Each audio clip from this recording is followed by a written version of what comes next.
नमस्ते। आपको प्रणाम। आज 25 जुलाई भाग्योदय विचार प्रवाह श्रृंखला का 61वां 61 चरण। आज का विषय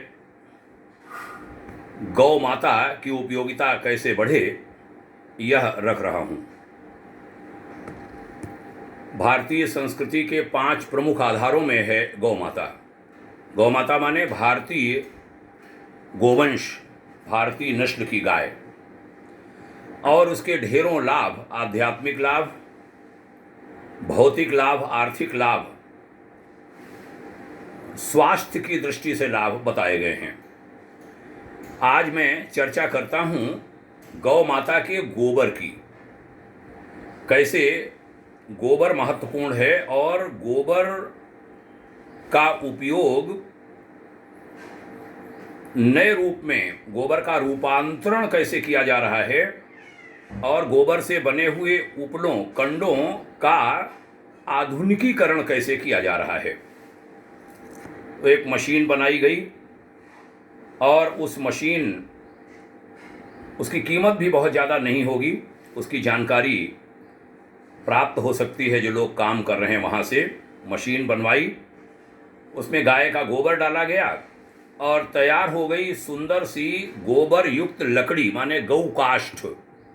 काष्ठ लकड़ी कहते हैं ना, गोबर की लकड़ी।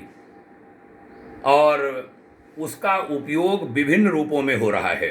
यज्ञ में, हवन में बहुत ही शुद्ध, असल में भारतीय गो वंश की गाय के गोबर से बनी हुई वो लकड़ी उसमें उपयोग होती है। जो लोग उपलों से भोजन बनाते हैं, अब तो सरकार ने गैस और आदि की व्यवस्था की है, लेकिन उस अपना चूल्हे का आनंद ही अलग है।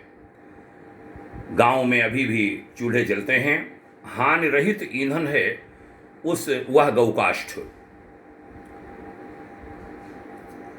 पिछले दिनों जब कोरोना का भारी संकट रहा, तब राष्ट्रीय गोधन महासंघ नई दिल्ली ने भारी पैमाने पर उन गरीबों की मदद भी इस गोकाष्ठ से की जो अपने संबंधी, रिश्तेदार के शव का अंतिम संस्कार पैसे के कारण नहीं कर पा रहे थे। गौशालाओं ने गौकाष्ठ बनाई इसी मशीन से, और वह शमशान घाटों पर निःशुल्क पहुंचाई। पैसा नहीं लिया उन गरीबों से, पात्र लोगों को उन्होंने ढूंढा। तो इससे रोजगार भारी संख्या में लोगों को मिल रहा है, मिलना शुरू हो गया है। सड़कों पर जो गोबर गायें कर जाती थी, उसके एक एक कतरे की कीमत लोग समझने लगे। नालियों में गोबर बह रहा है, वह बहना बंद हुआ, अवांछित गंदगी दूर हुई। और निश्चित रूप से यदि हम इसको बहुत बड़े पैमाने पर ले जाएं तो पेड़ों का कटना भी हतोत्साहित होगा। बहुत भारी संख्या में पेड़ कटते हैं। मैं इस समय संख्या नहीं बता पा रहा हूं, शायद 5 लाख पेड़ तो केवल हमारे सनातन संस्कृति के लोगों के शरीर के अंतिम संस्कार के लिए काट डाले जाते हैं।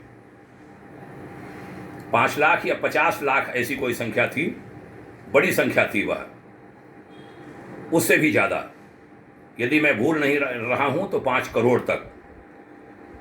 इसको भी हतोत्साहित किया जा सकता है, रोका जा सकता है, तो हमारे जंगल बचेंगे यदि हम इसको बढ़ाएंगे। गोवंश को कोई फिर कटने को नहीं देगा, क्योंकि उससे आमदनी हो रही है। हमारी छत्तीसगढ़ सरकार ने तो 2 रुपये किलो गोबर खरीदना शुरू कर दिया है, और सभी सरकारों को ये करना चाहिए।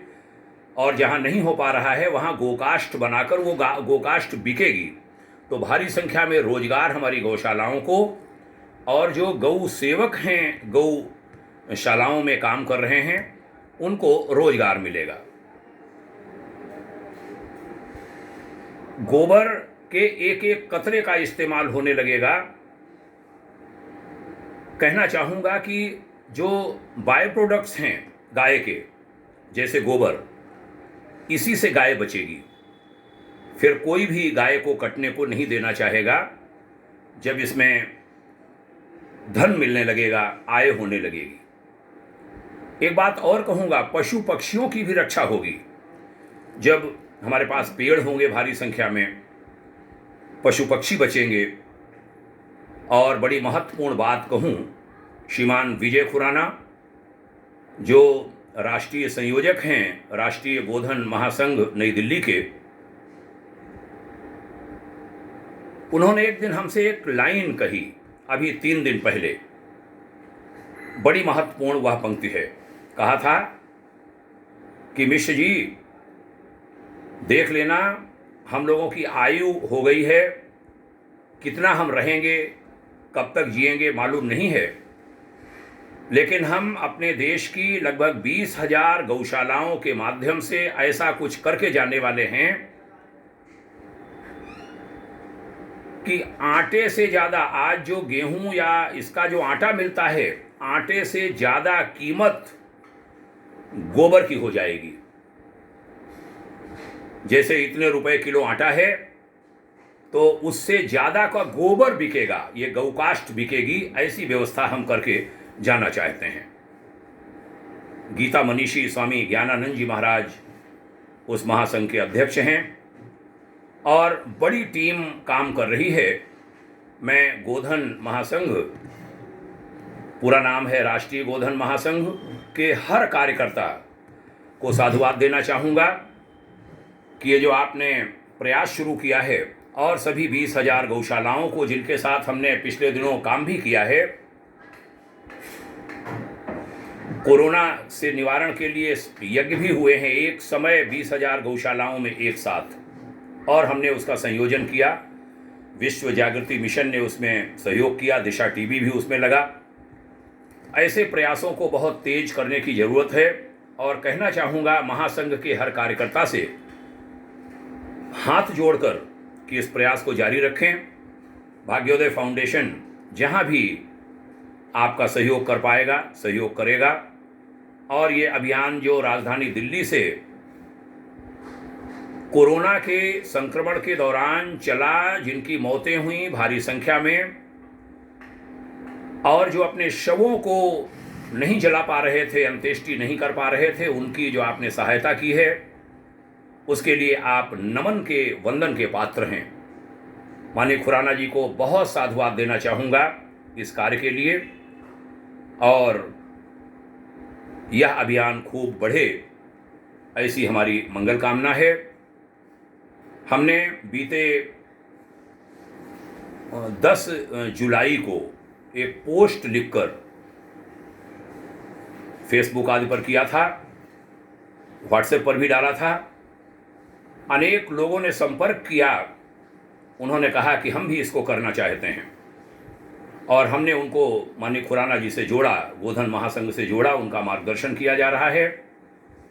यह अभियान जन अभियान बन जाए, लोक अभियान बन जाए, पूरे देश का अभियान बन जाए, ऐसी हमारी बहुत बहुत मंगल कामना।